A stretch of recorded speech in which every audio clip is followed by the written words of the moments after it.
Okay, things look like they're leveling off here a little bit. So hello again, everyone. Thank you for joining the webinar. Let's go ahead and get started. My name is Mark Bollinger, and I am joined today by my colleague, Dr. James Kim. James and I are both scientists at the Lawrence Berkeley National Laboratory, and we worked together on the study that you'll hear about today, along with two other co-authors, Andrew Mills and Ryan Weiser. This study, which has recently been published in the Energy Journal, has three main parts. First, it looks at the impact of transmission congestion on the wholesale power prices facing wind generators in the central US. Second, it evaluates the effectiveness of the principal tool that is currently available to hedge that congestion or basis risk, which is known as a financial transmission right, or FTR, which is typically based on a fixed volume of energy.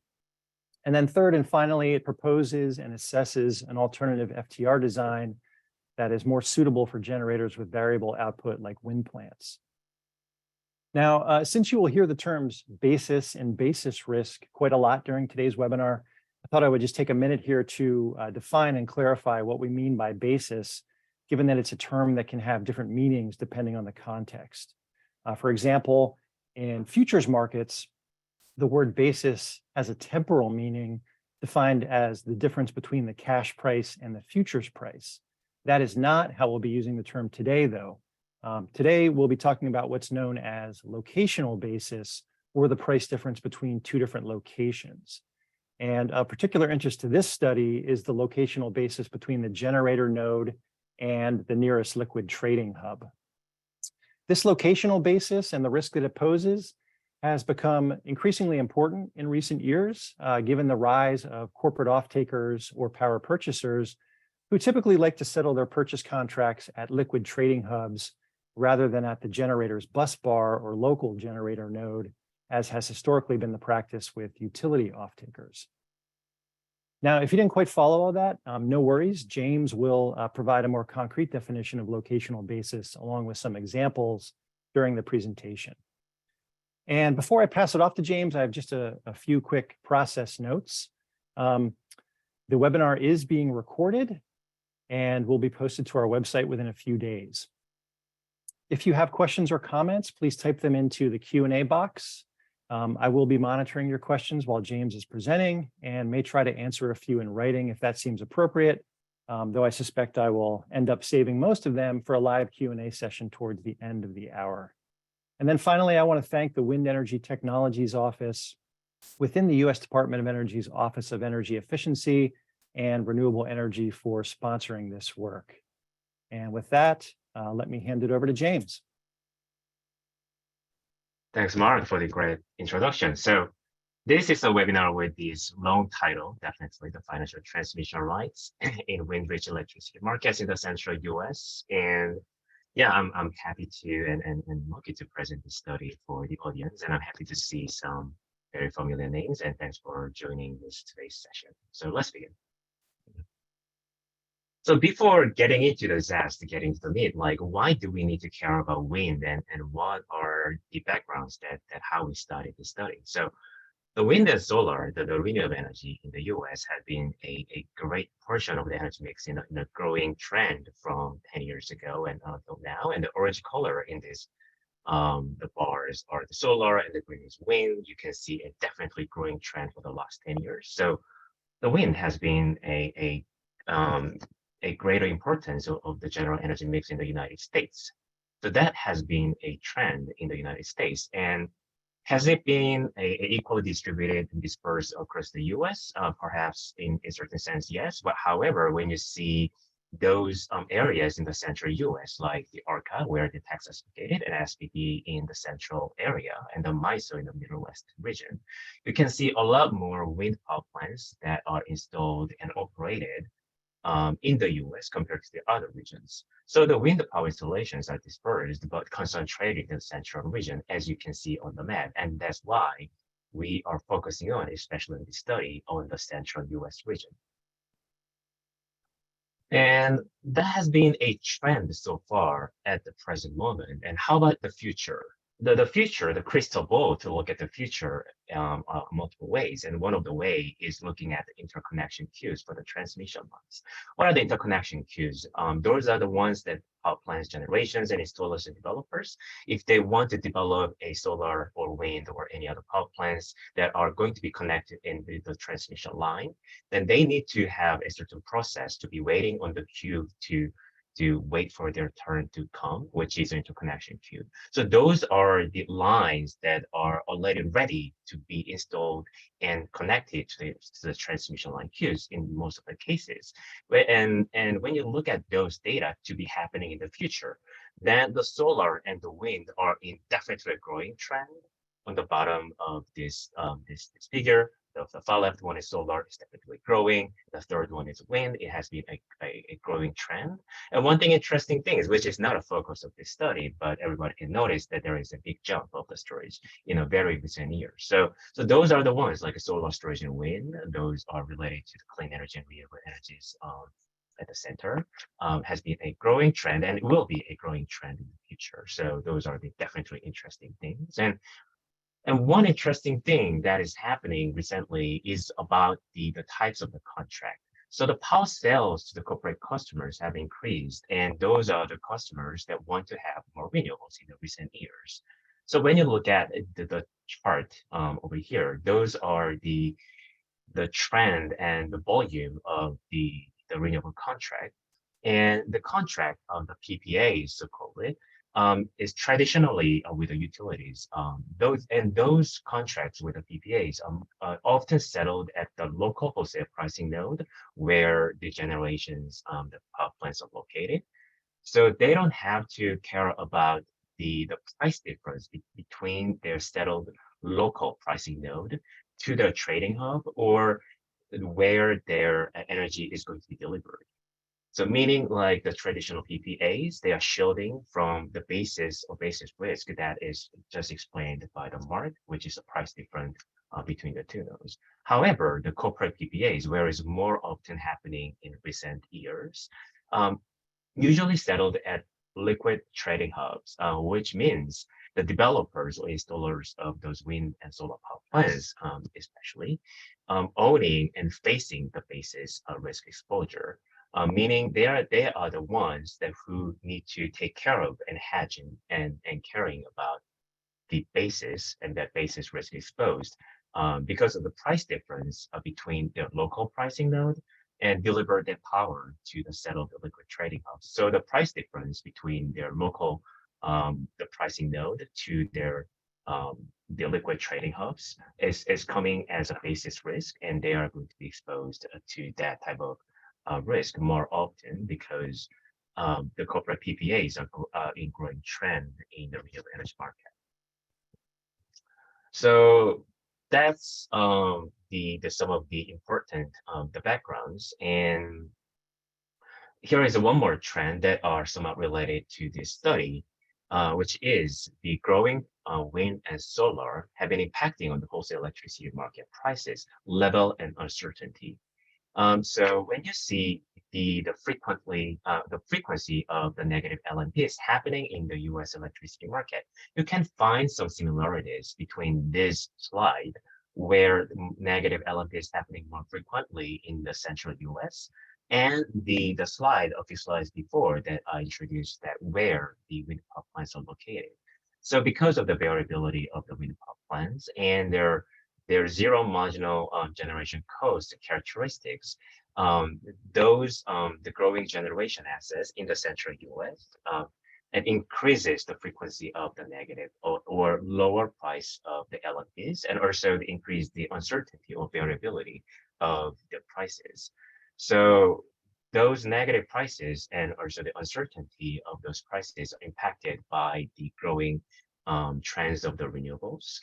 And those are concentrated where the renewables and especially solars are concentrated, which is the central US, as you can see on the map. So why do we need to talk more of the financial transmission line, especially throughout this study?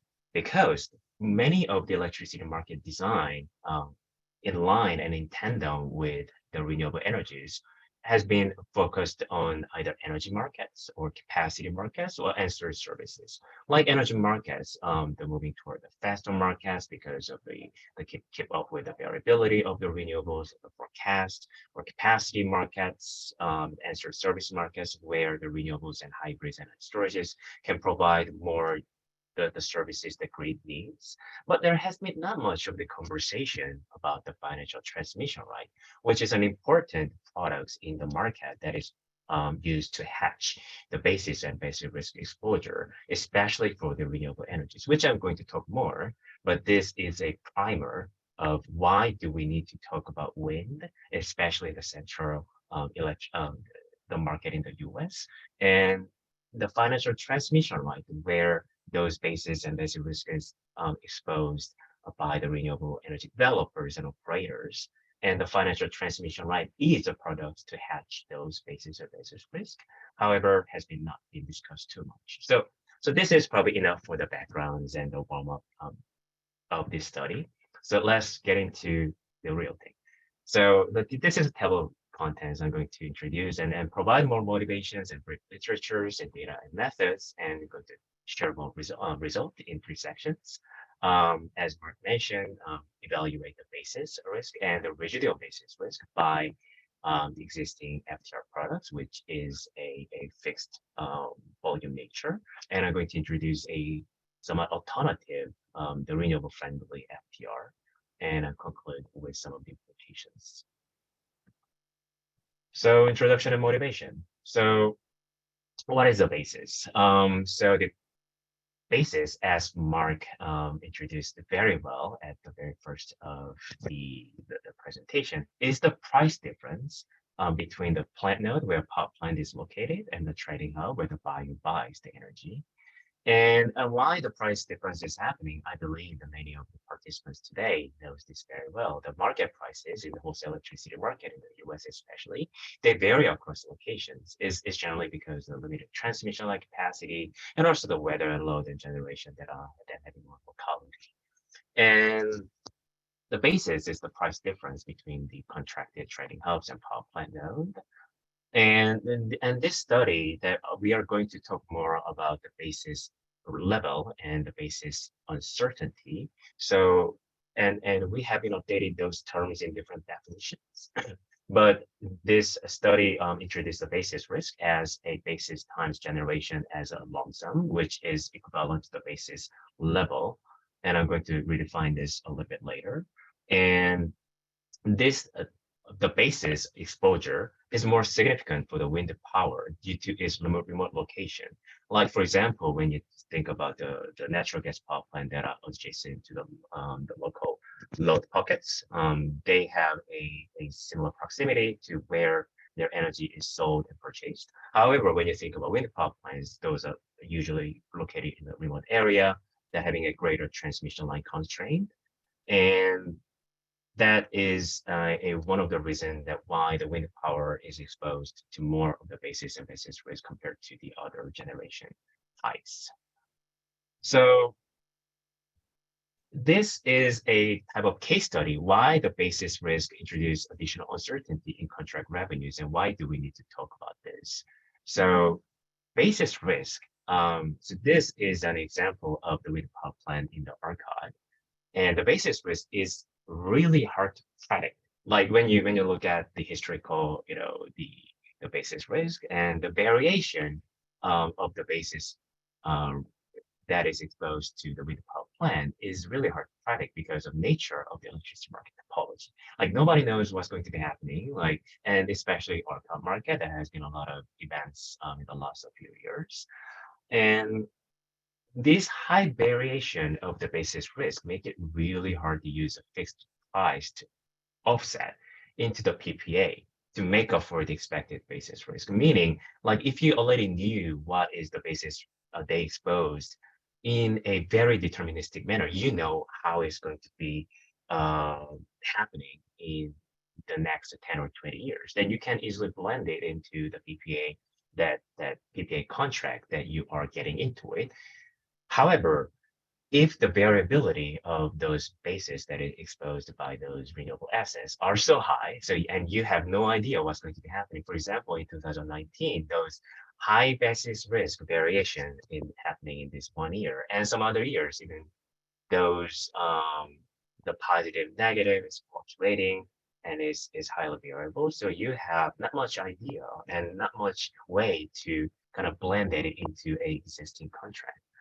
So especially more so, as I explained a little bit before in the slides, unlike the traditional utility PPAs that are settled at the local pricing node where the power plants are located, those corporate PPAs frequently settled at the trading hub, not their local pricing node where they're located. So they need to and facing and own the price difference between where they're located and where the power is sold.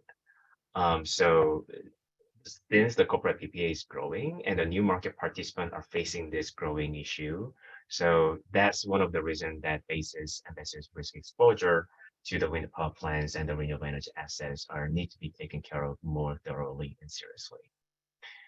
And the financial transmission lines are the products to hedge those basis risk. So for example, when you are located in the plant node where the element node price is $20 and you need to sell those the generate energy at the trading hub at the price of $25.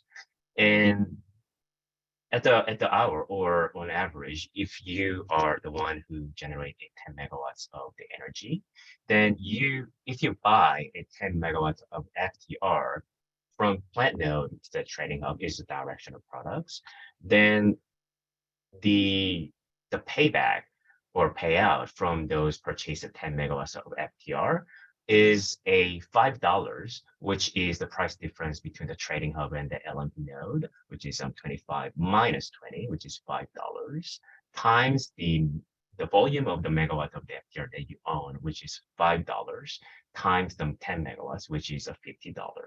So this is a basic the mechanism and schema of the FTR and how much FTR you purchase and what are the payouts by owning those FTRs. And those FTRs were designed by the ISOs and LTOs in many, many years ago, 20 years ago-ish. And that's the time when the conventional generations assets are dominating the generation mix. And why I'm going to explain why this is a important factor to consider some of the conventional FTRs, which is the fixed volume nature and some of the variability that is not really taken care of. So the payout is based on this calculation of how much FTR, how much volume of FTR that you own times the price difference. And those volumes are fixed. So meaning like when you purchase a 10 megawatts of FTR for the net for the year, which we call it annual FTR, then the 10 megawatts of FTR that you own is the fixed volume across the 8760 hours of the time or duration of those years that you purchased FTR as a characteristic of the annual FTR. So the FTR is purchased throughout the auction that is organized by ISO LTOs, and those the auction participants need to bet or bid or some of the amount they're willing to purchase this FTR. And this study does not really consider the cost to purchase, but and at the same time, it is more focusing on its payout by the purchased FTR. So the fixed volume FTR nature, which I explained just before, that when you purchase a 10 megawatt of FTR, for example, then you have a 10 megawatt fixed volume for the next 8760 hours when the purchased FTR is an annual FTR.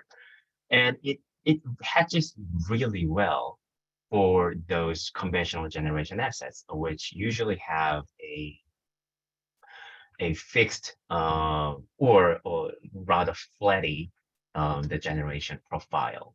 So since the FTR is the fixed volume across the year, and when you are, for example, coal power plants with the mean gen or the nuclear power plants, then your generation profile is rather flat, and the FTR profile, which is rather flat, then the basis risk that is hedged by the purchased FTR is almost perfectly hedging. So when you look at the graph on the left side of the graph, then this is the example of the base load with the capacity that is fixed, and when you have an FTR that is matching those capacity.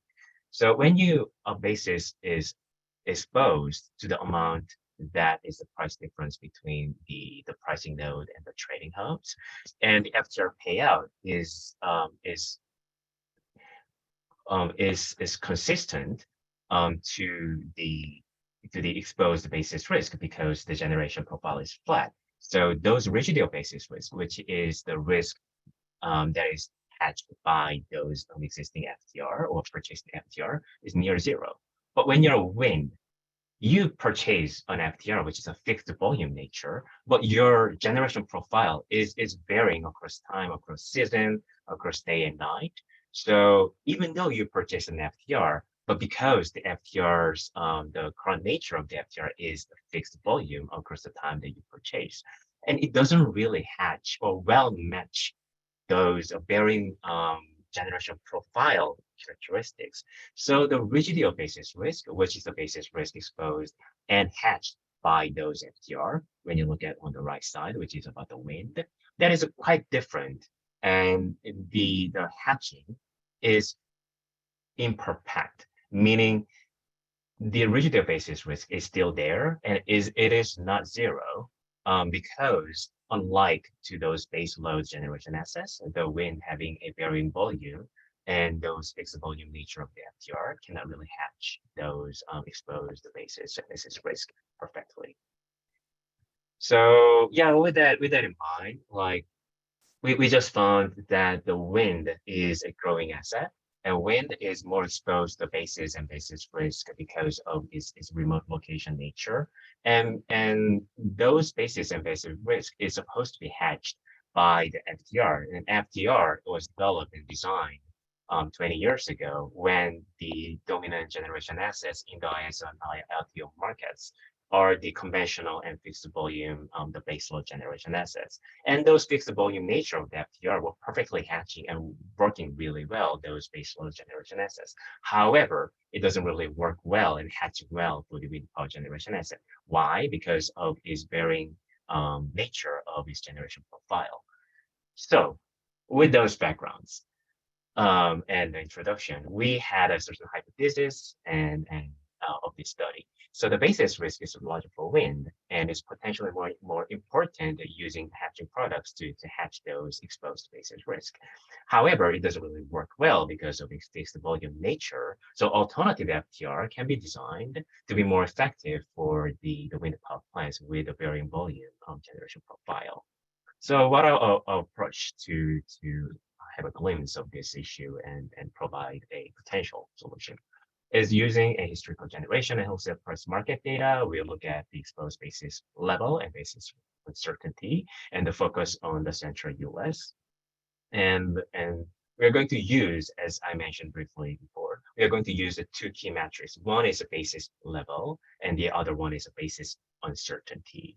To measure the effectiveness of the existing FTR and to different types of generation technologies. And what are our contribution is a quantification of the basis risk, basis level and uncertainty exposed by different technologies in the market, and evaluate of the alternative renewable friendly, green energy friendly, we call it green FTR because the study focused on wind, which dynamically adjust volume based on the ISO-wide wind generation level, which I'm going to explain a little bit further. So this is a primer of the key findings. So the wind energy basis, largest basis risk across different types of technology, which I'm going to introduce those results. And the growing with for the wind deployment, because the wind is a growing trend and in the past and in the future. And the basis, the level and the uncertainty can lead to lose in the contract, and it's really hard to embed because of its variable nature at the trading hub. And the magnitude of the loss varies from month to month, especially for the wind power plants that as a case study that I exemplified. And the fixed volume nature of the FTR, especially the annual FTR, which is deployed and used in this study as a comparative case, can eliminate bases exposed by those conventional generation assets with athletic profiles, but much less effective for the wind. And ISO and LTOs are responsible for designing products, and they may need to adjust and redesign those existing FTR characteristics to address the resources that are more impacted by the congestion, which is wind in this study, and it is going to be growing. So alternative FTRs, such as wind FTR, which will be explained quite soon, may be more useful to hedging mechanism for wind-rich markets in the central US. So these are the primaries of the findings and what has been studied.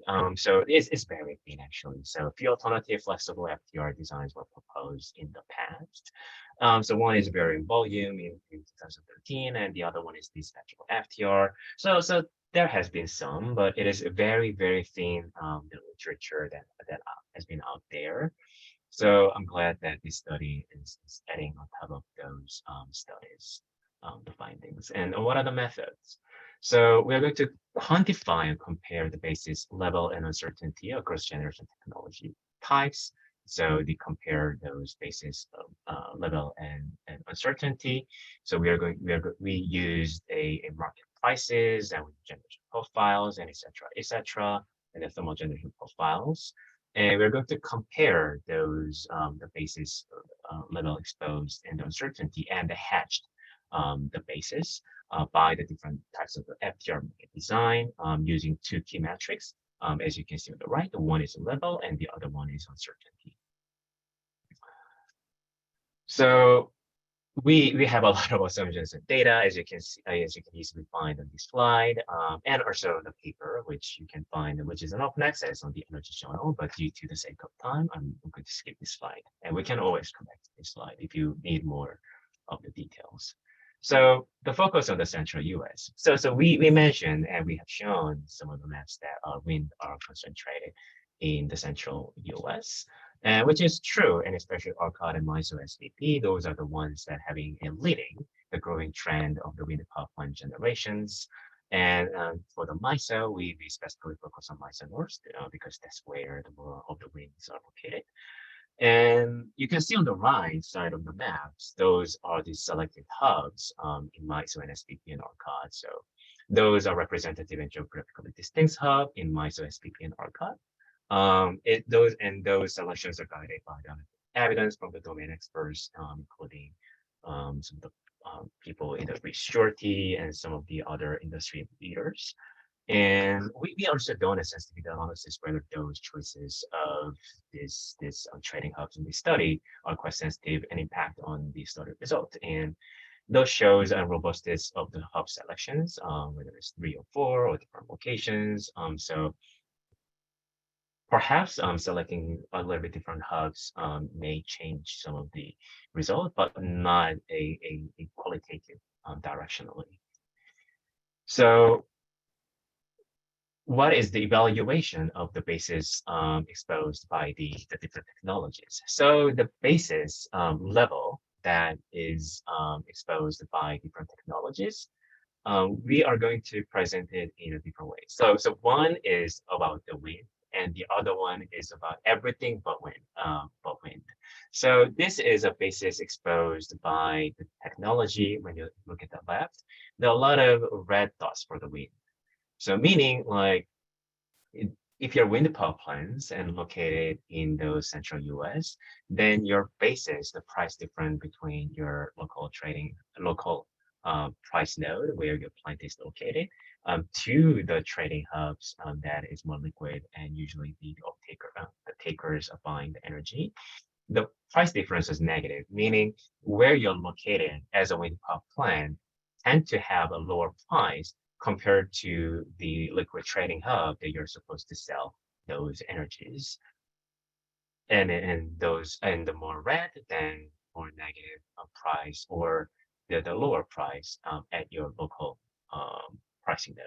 But if you're not a wind, then you have a lot less red. And if you even you have a positive basis level, meaning like where you're located as a local pricing node that tend to have either similar price to the trading hub that you are supposed to sell energy, or sometimes even higher, which is represented by the blue color.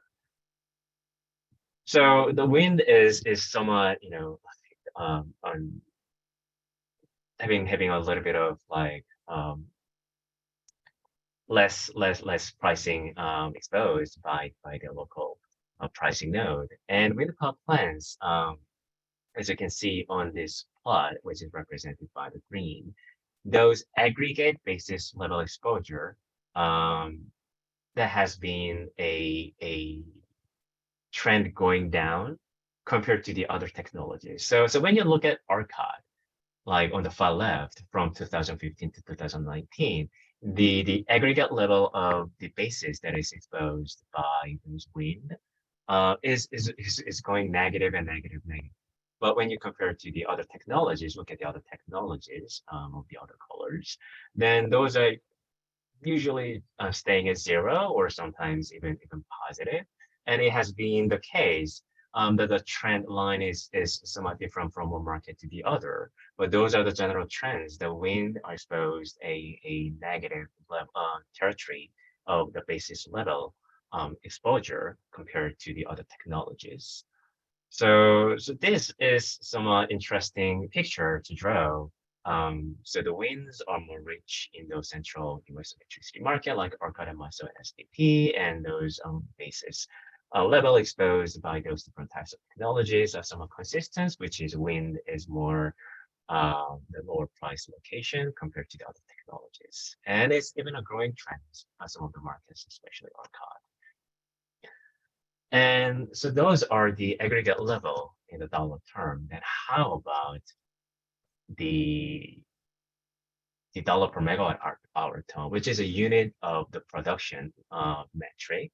So the basis level exposed by those different types of technology, you see some of the consistent on the trend. Again, like a wind, which is represented again in green, those remain in negative territory in terms of the unit of production.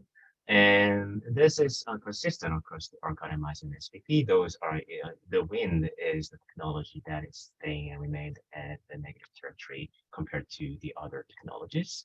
And especially some of the markets like ERCOT, they like the CCCPs and coal and nuclear, those even showing a positive basis level.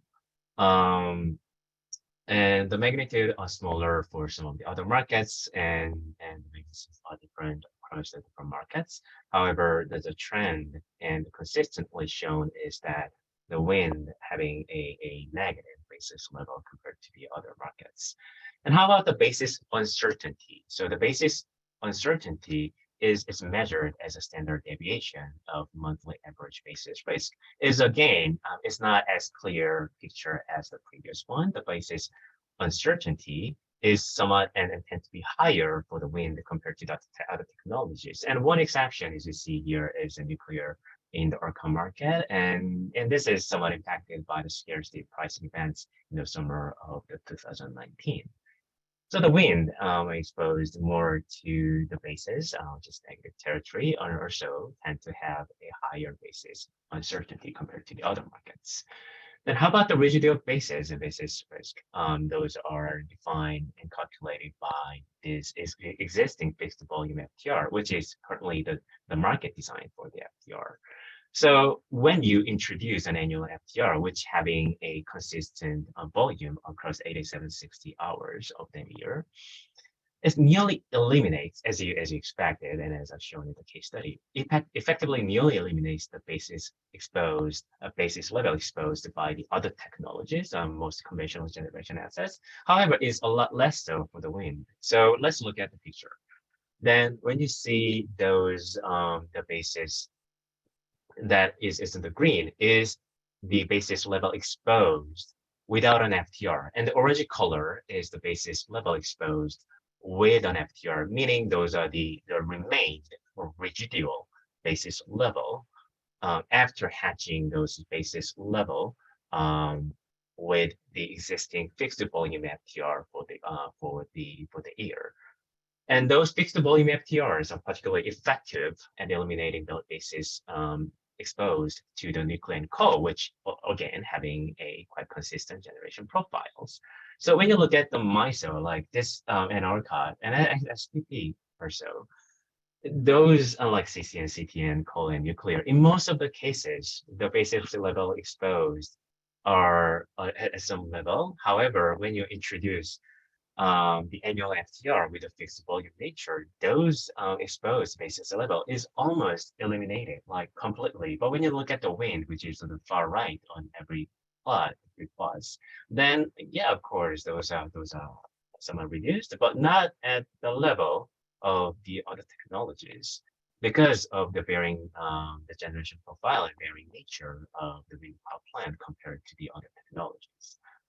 How about the uncertainty? So again, the fixed volume FTRs reduce uncertainty for the baseload power plants like coal and nuclears and a lot of other technologies in most of the markets. However, a lot less so for the wind.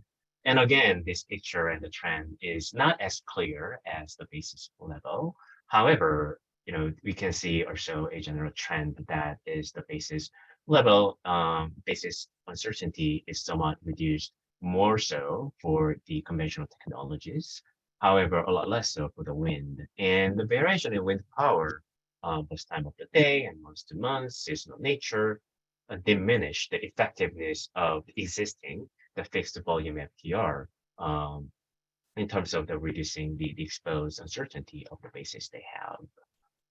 So yeah, so we just found that the wind, the power plants, those are the technology that are exposed more for the basis level and uncertainty. However, the FTR with the fixed volume nature is more effective for the base load generation assets and more of the existing the energy mix. However, it's a lot less effective to reduce the basis level and uncertainty for the wind, especially in the central US, where wind is growing and has been growing and will be growing. So what should we do? So we introduced a wind FTR as a case study, as an alternative for the fixed volume FTR. So there are multiple ways to take care of those varying volume nature, especially for the wind. And wind FTR reduce the wind, the basis level a lot more effectively so compared to the no FTR case, which was without FTR, and also with an annual FTR case with somewhat decrease and reduce the basis level exposed. However, the wind FTR decrease and reduce those exposed basis level a lot more effectively. So what is wind FTR? So in this study, we just wanted to simplify and because this is more like a probing study rather than wanted to compare like 10 different ways of the FTR and FTR design, and which is more effective for the varying volume nature of the wind power plant generation. So simply, we defined the wind FTR is a varying volume hourly FTR following the ISO-wide hourly wind profile for a specific year. So I'm going to give you a more clear picture. So if you have a wind plant generation averaged across the ISO, and you have a average ISO-wide wind profile for the 8760 hours, and you kind of scale it back to the capacity of the wind power plant that is located within that ISO, and using that profile of the average wind profile of the ISO as for the wind FTR. So this is a very flexible, very like a wind following volume FTR. And we hope to have a follow-up study to actually study more of the market design and market mechanism side of the alternative FTR design that is more friendly to renewables and the wind and solar, especially. However, in this study, we just wanted to go simplistic approach, and we wanted to look at that if we bring and if we introduce some of the renewable friendly FTR design and especially for the wind, then what are the effectiveness in general in terms of the qualitative directional wise, And so this shows the wind FTR as defined as in the study is considerably more effective than the currently existing fixed volume annual FTR in terms of the reduced the wind basis level that is exposed. And how about the basis uncertainty? Yes, those wind FTR, again, it reduces the basis risk uncertainty relatively more effectively so than the currently existing fixed volume nature of the annual FTR. And again, the picture is not as clear as the level. And those effectiveness of the wind FTR is diminished in by heterogeneous plant level wind profiles that differ from the market-wide wind profiles. So again, like even you average out those ISO-wide, market-wide wind profiles, those are not really exactly matching the plant level wind profile. So there is still a gap, and that's the gap that you see over here that is not reduced or still remain the residual the basis level and the uncertainty. So with that, so this is the conclusion part. And so yeah, so far we have taken a look at the central US where wind has been growing and will be growing. And those are the ones that faces the largest basis and basis level and uncertainty with a like a growing trend with the corporate PPAs and the wind is growing. So we need to take care of more of issue, not less in the future. And the basis level and uncertainty can lead to losses for contract that settle at the trading hub. And the magnitude of the losses varies from month to month. And this is something that makes it really difficult to plan the variation of the basis exposure for the wind in the PPA term. So that's why we need a separate the product to hedge those bases that is exposed to the wind power plants. And the fixed volume annual FTR, because of its fixed volume nature, which can eliminate well for the basis level uncertainty for the existing generation SM mix, especially dominant when it was first designed, but much less effective for the wind power plants. And since, like as they did in 20 years ago, like ISO LTOs are responsible for designing FTR products, and they may need to adjust the design to address the resources that are most impacted by congestion, which is wind, in this case, especially in the central US region.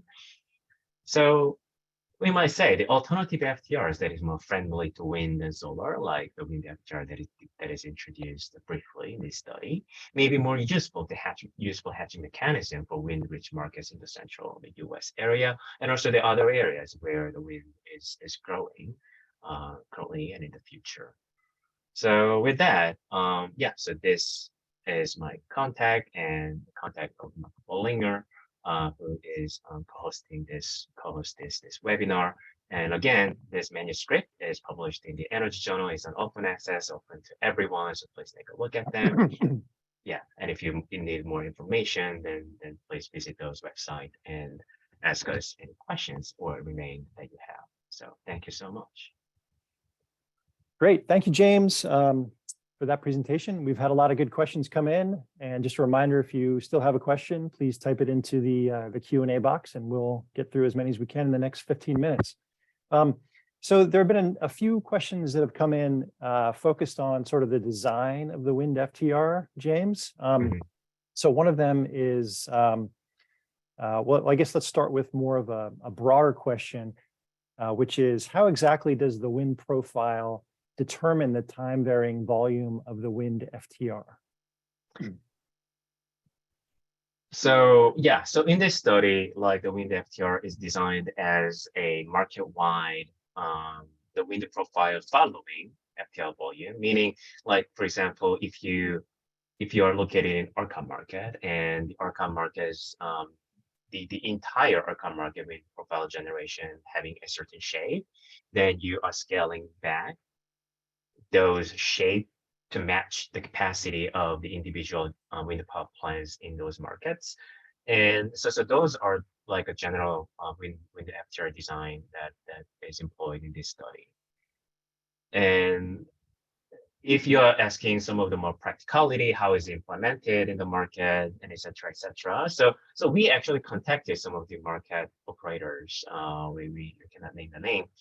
And what we have heard from them is that the very similar to the day-ahead and real-time market, which you can generate a bid and offer the hourly based that how much energy that you want to generate in the auction market. So you can have effectively a hourly generation profile that is deeper hour by hour. And the FTR market in some of the market software have those granularity embedded. It's just not implemented.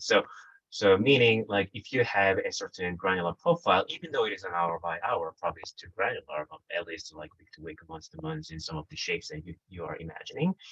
Some of the market softwares are flexible enough to embed and reflect the flexibility in terms of the creating those FTR and how to operate those markets and all that they remain in question and remain to be studied. And we hope to study some of the aspects. But yeah, so those are the zest of the wind FTR in this study and how we are thinking to move forward to implement that if it's implemented.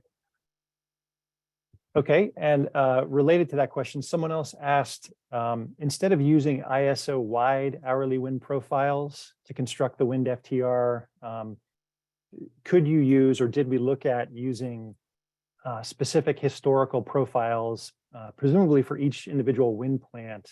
Did we look at that at all? And if so, how efficient would that be compared to using an RTO-wide profile? Totally. I mean, that's a legit question, and I think that's one of the way to provide an alternative in the FTR for the individual power plant. And of course, if we have done that, then effectiveness of those alternative FTR is more effective than even more so than wind FTR, because as explained in the second line of this slide, this currently the form the wind FTR following the ISO market wide is heterogeneous. It has a gap to the heterogeneous plant level wind profiles. But if you are designing the alternative FTR that is exactly matching the plant level, even though it is a historical the profile following, then it's probably more effective than the market wide profile. So that's my assumption, and that's a possibility to consider as a potential alternative. So.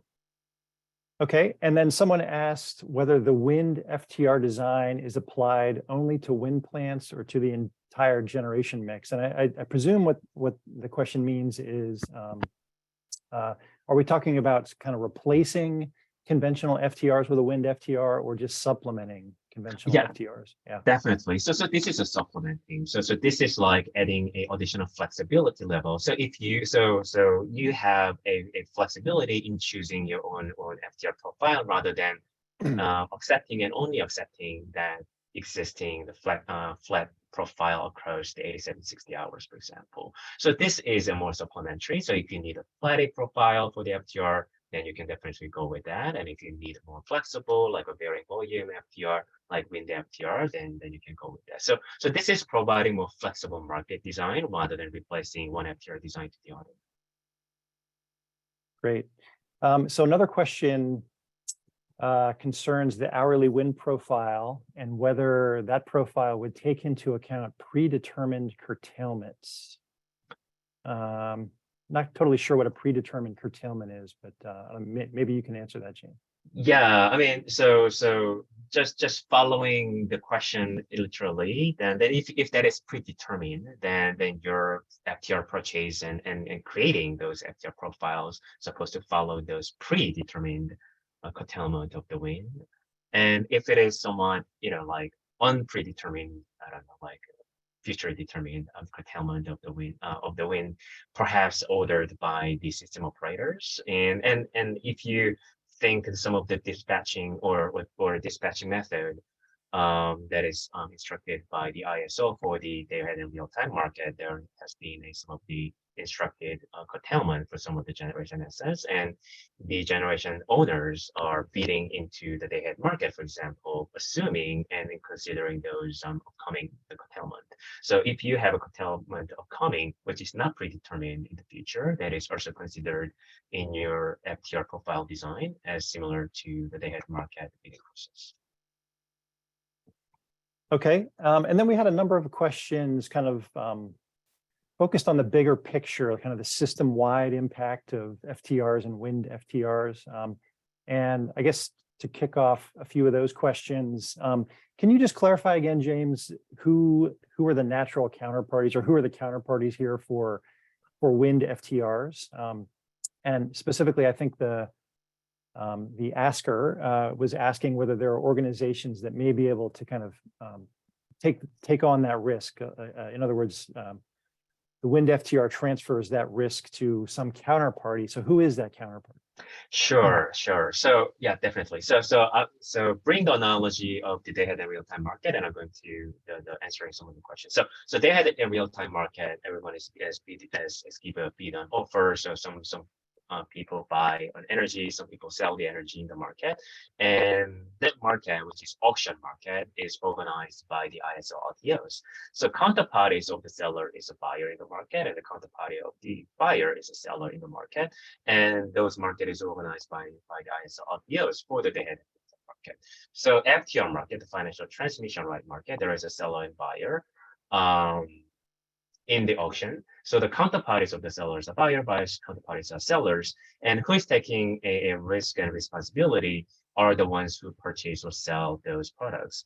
And in some of the cases, and if we go deeper into a kind of like a nerdy FTR things, there is an assignment of the FTR. If you are owning the transmission, then you have an initially assigned generation profile, and et cetera, et cetera. And there are some of the accident happening, like a green hat in TJM, that some of the purchase of the FTR doesn't really have a credit or enough credit to compensate back those purchased FTR.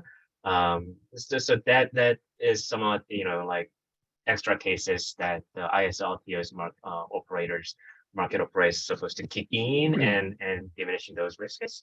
But it is but except those extra cases, this is the market very similar to any other auction markets. So there are counterparties to each side and buyers and sellers, and it is just a market and organized by the ISOs and all. Hope that answered the question. Okay, thanks, James. And then we had two pretty similar questions about wind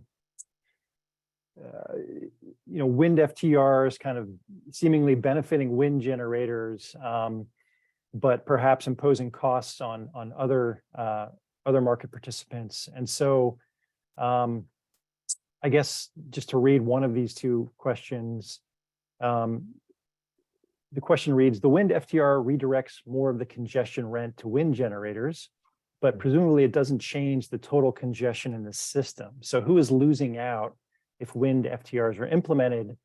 In other words, who would be opposing this implementation?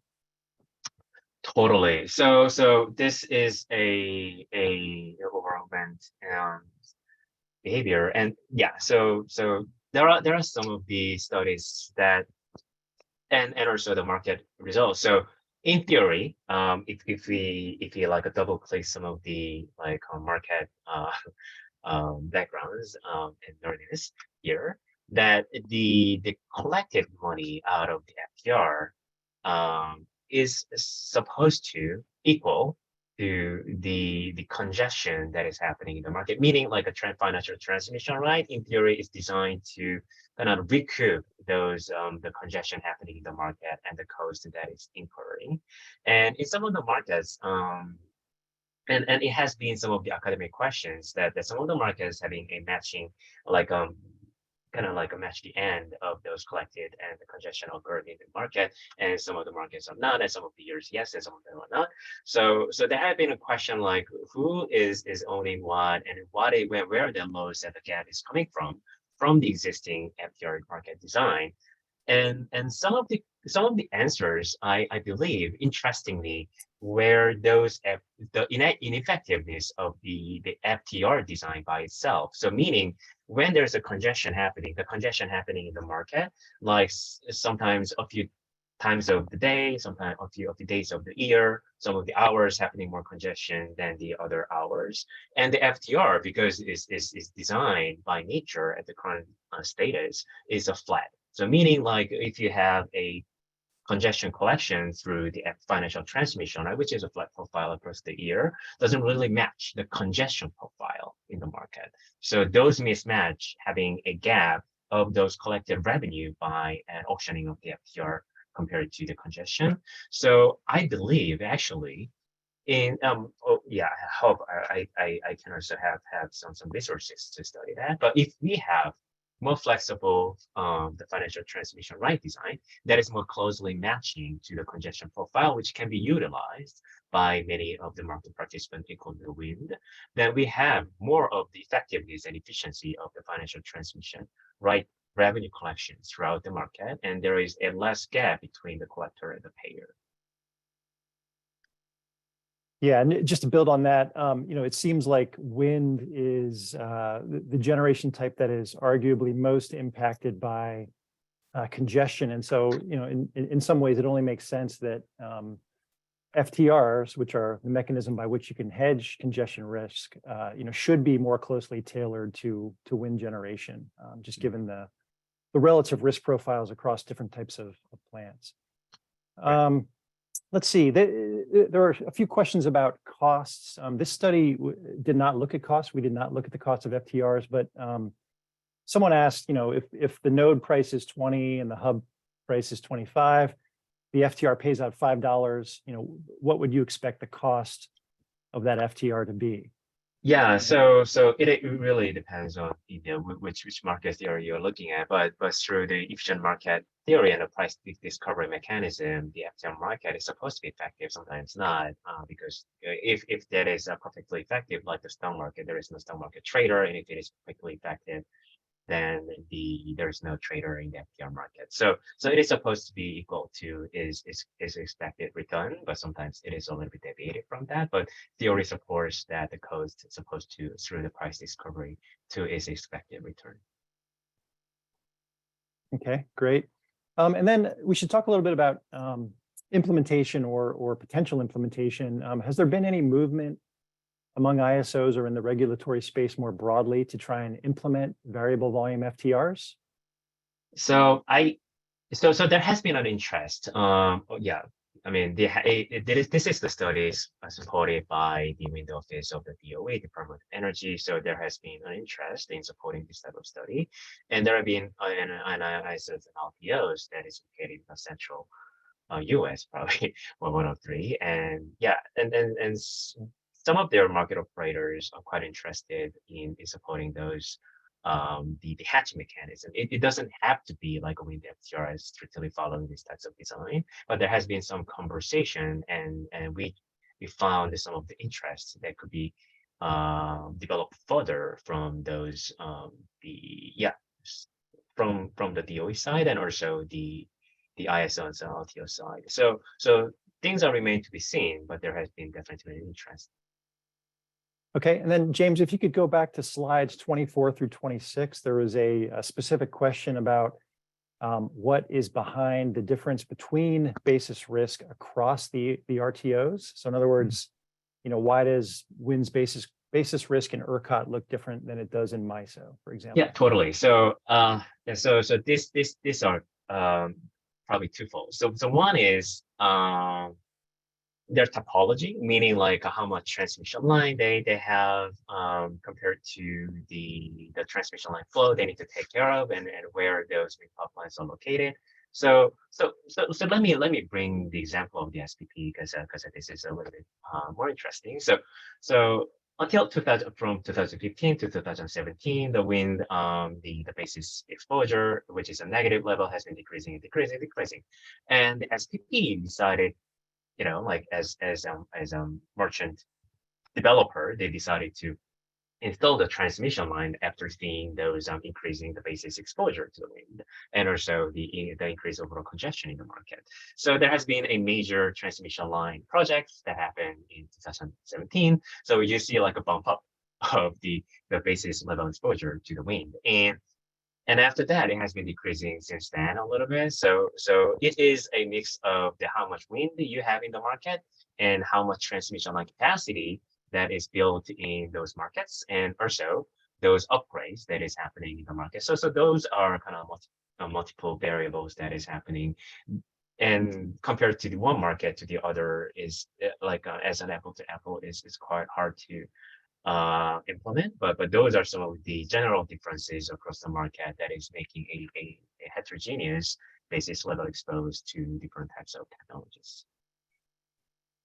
Okay, thanks, James. So we are at the top of the hour, and so I think we should go ahead and close it down. If we didn't get to your question and you've left your email address while asking the question, we will do our best to get back to you and respond to your question. So thanks everyone for attending and for all the great questions. Thanks, James, for the presentation, and have a great day, everyone. Thank you so much. Have a great one.